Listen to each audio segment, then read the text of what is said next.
श्री स्वामी समर्थ.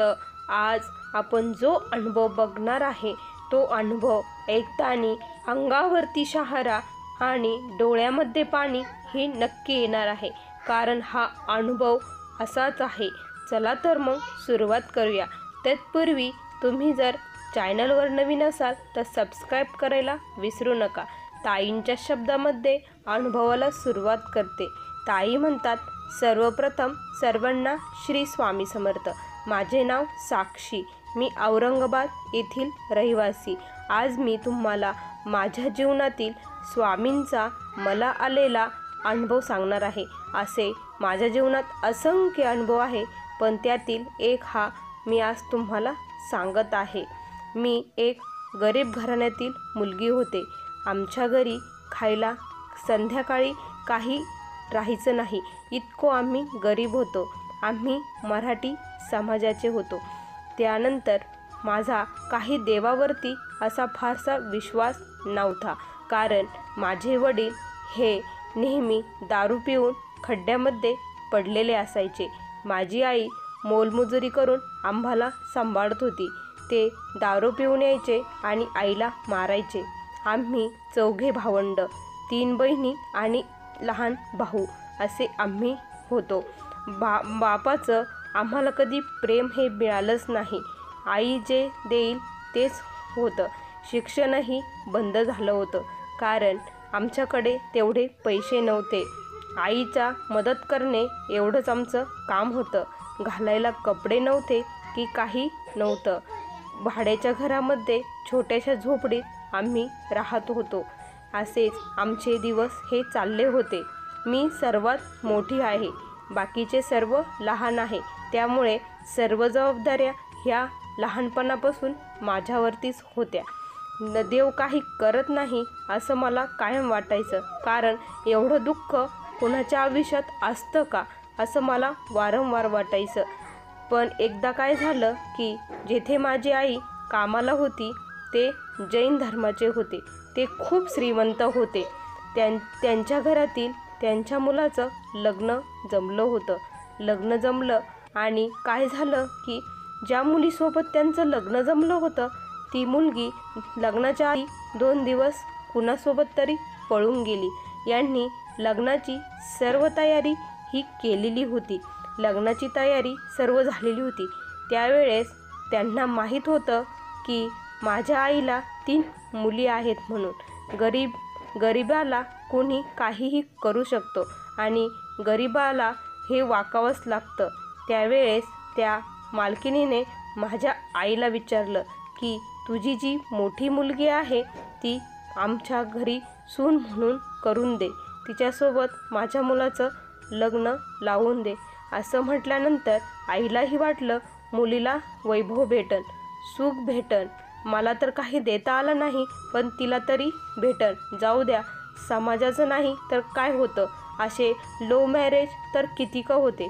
माझ्या जीवनात तिला एवढं सुख मी कधीच देऊ शकत नाही. तिच्या मनात असे विचार आले.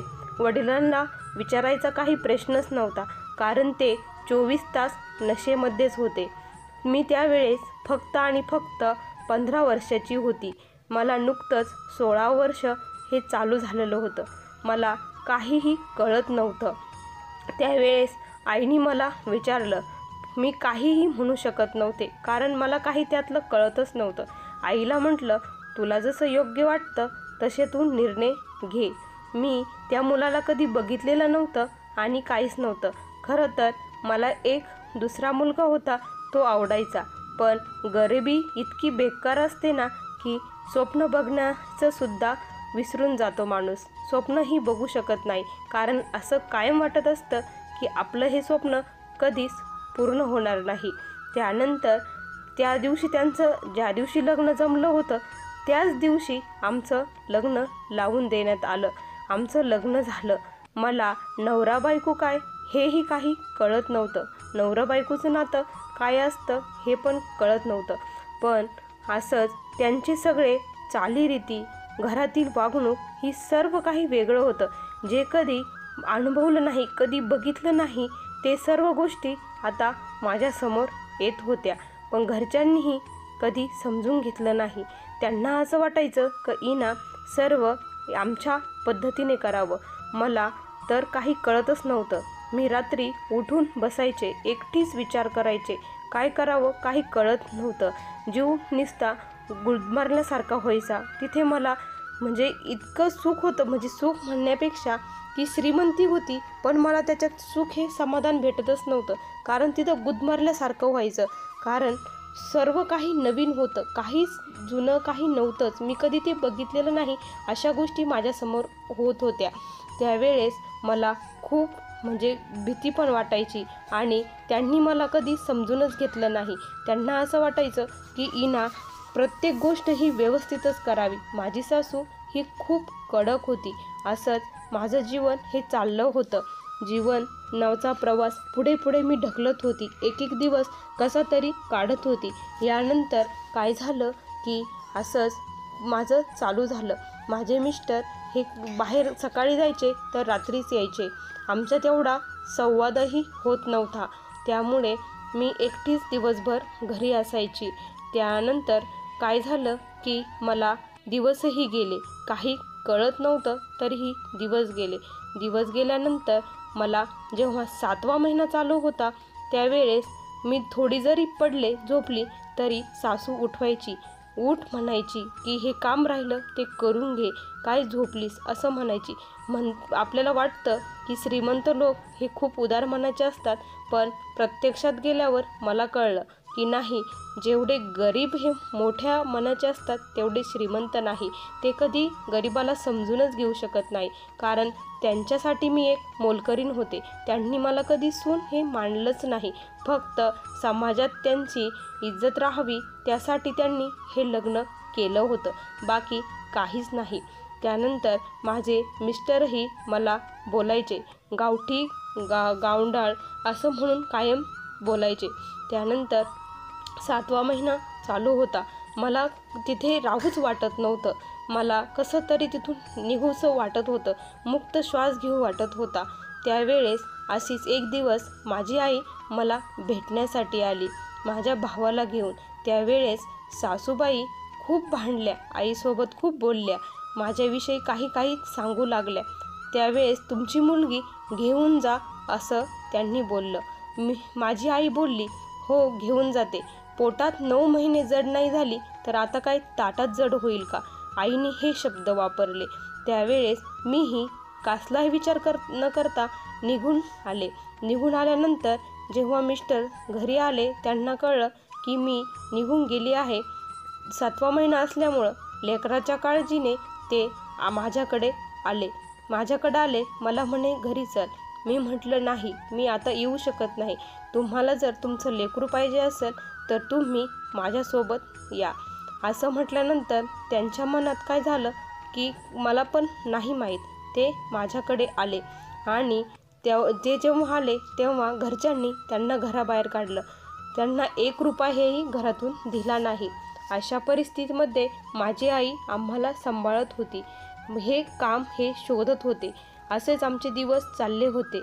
माझी खूप वाईट परिस्थितीमध्ये डिलेवरी झाली. अक्षरशः मला बाळही हातात घेता येत नव्हतं. बाळ कसं धरावं हेही मला कळत नव्हतं.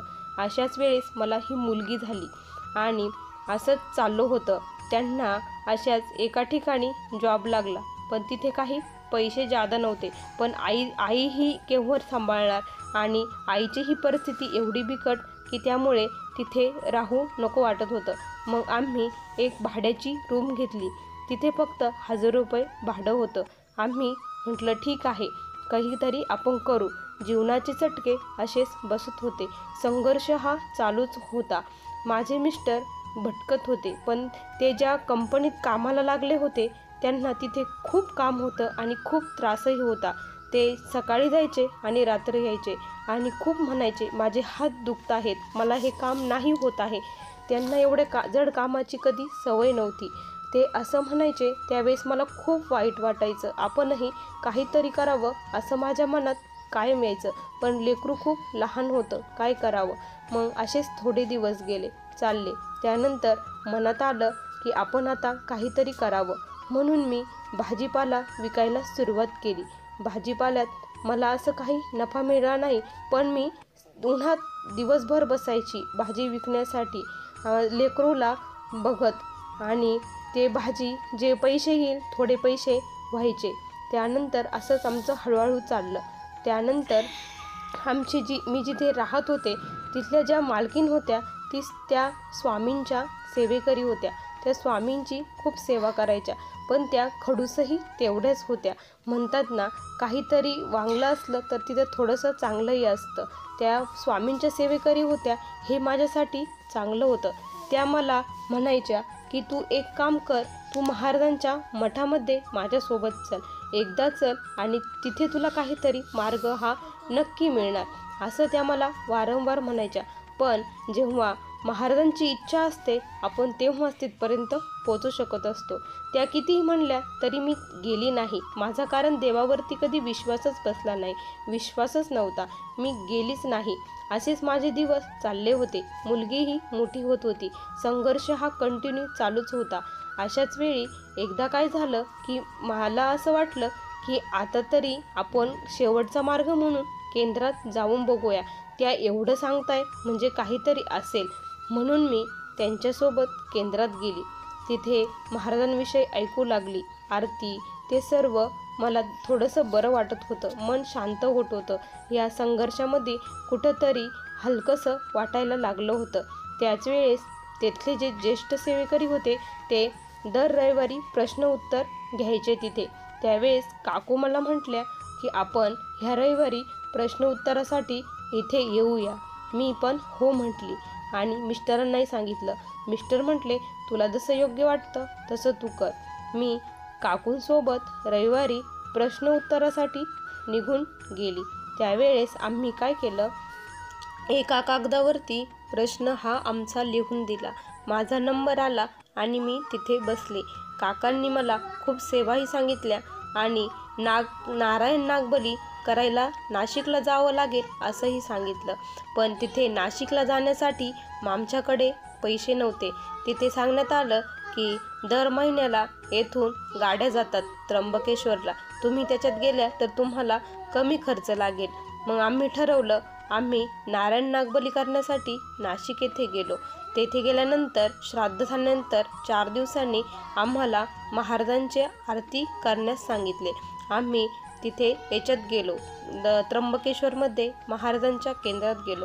तिथे महाराजांची खूप अशी छान मूर्ती बसवलेली आहे, ती मला खूप आवडली आणि आमचे दर्शन वगैरे सर्व काही झाले. नकळतच माझ्या मनात असं काय आलं की गुरुचरित्र हा ग्रंथ घ्यावा म्हणून. मला काही जसं महाराजांनीच मला बुद्धी दिली आणि महाराज मला सांगत होते. मी तेथे गुरुचरित्र हा ग्रंथ विकत घेतला. आम्ही घरी आलो आणि आता माझा महाराजांवरती विश्वास हा वाढू लागला होता. मग मी ठरवलं की आता शुक्रवारपासून गुरुचरित्र पारायणाला सुरुवात करायची. मी पारायणाला सुरुवात केली. त्या दिवशी मी महाराजांना विनंती केली की स्वामी माझ्या मिस्टरांना चांगली नोकरी लागू द्या.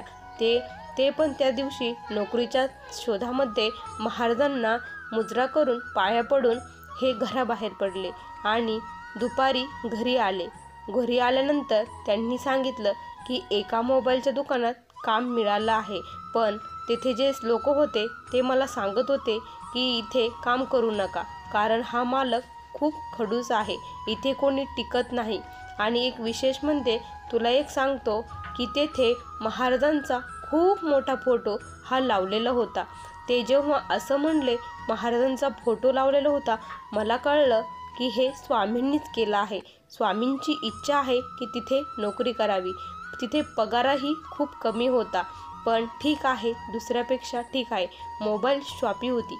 आम्ही तिथे नोकरी करण्याचं ठरवलं. मिस्टर तिथे जाऊ लागले. 3000 रुपये पगार होता. खूप कमी होता, पण महाराजांची इच्छा म्हणून महाराजांवर विश्वास ठेवून आम्ही नोकरी करण्याचं ठरवलं. ते जाऊ लागले. तसंच मी इकडे मंदिर जवळ असल्यामुळे तिथे फुलांचा हारांचा व्यवसाय सुरू केला. आणि बघता बघता माझ्या हारांना इतकी मागणी येऊ लागली आणि इतके दुकान चालू लागले की मला ते कळतच नव्हतं. आणि माझी स्वामी सेवा ही इतकी वाढली होती, कारण मी स्वामींवरचा विश्वास हा इतका वाढला होता, इतका विश्वास होता की स्वामी आता सर्व काही ठीक करणार आहे असं मला वाटत होतं. आणि मला सर्वजण स्वामी भक्त म्हणून ओळखू लागले. सर्वजण आवाज देताना स्वामी भक्त म्हणून ओळखू लागले. मला असं वाटत होतं की स्वामींच्या नावाने मला ओळखताय, खूप छान वाटत होतं. त्यानंतर असे दिवस गेले आणि ज्या मोबाईल शॉपीमध्ये माझे मिस्टर काम करत होते त्या मालकाने दुसरीकडे एक मोठं असं दुकान टाकलं होतं, शॉप टाकली होती. तिथे त्यांनी सांगितलं की आमचा तुझ्यावरती खूप विश्वास बसला आहे. त्यांना मूलबाळ काही नव्हतं. त्यांनी सांगितलं, आम्ही हे दुकान टाकलं आहे, तू हे सांभाळायचं, येथे मालक बनून राहायचं आणि हे जसे तुझ्याकडे पैसे येतील तसे तू आम्हाला त्याचे पैसे दे. त्यांनी तो खर्च सांगितला की केवढ्याचा आहे आणि आम्हाला नफा हा खूप होत होता आणि ठरवलं आम्ही जिथे काम करायला लागलो तिथे महाराजांनी मालक बनवलं आणि हळूहळू आमच्याकडून त्यांचे पैसेही फेडले गेले. पैसे फेडले गेल्यानंतर आमचं स्वतःचं दुकान झालं. आज आमची परिस्थिती ही काही वेगळी आहे. महाराजांच्या कृपेने आम्ही खूप छान आणि सुंदर अशी जीवन जगत आहोत. पण आम्ही महाराजांना कधी विसरलो नाही आणि महाराजांची निरंतर आमच्याकडून सेवा ही स्वामी आमच्याकडून करून घेतात असं मी म्हणते. महाराजांची केलेली सेवा कधीही व्हायला जात नाही. महाराज त्याचं फळ नक्की देतात. फक्त महाराजांवरती निष्ठेने विश्वास पाहिजे. ज्याचा विश्वास असेल त्याला नक्की महाराज फळ देतात. त्याचं काहीही ठेवत नाही. एकदा घेतलेलं नावही स्वामी ठेवत नाही. बघा स्वामी भक्तांनो, किती सुंदर असा हा अनुभव होता.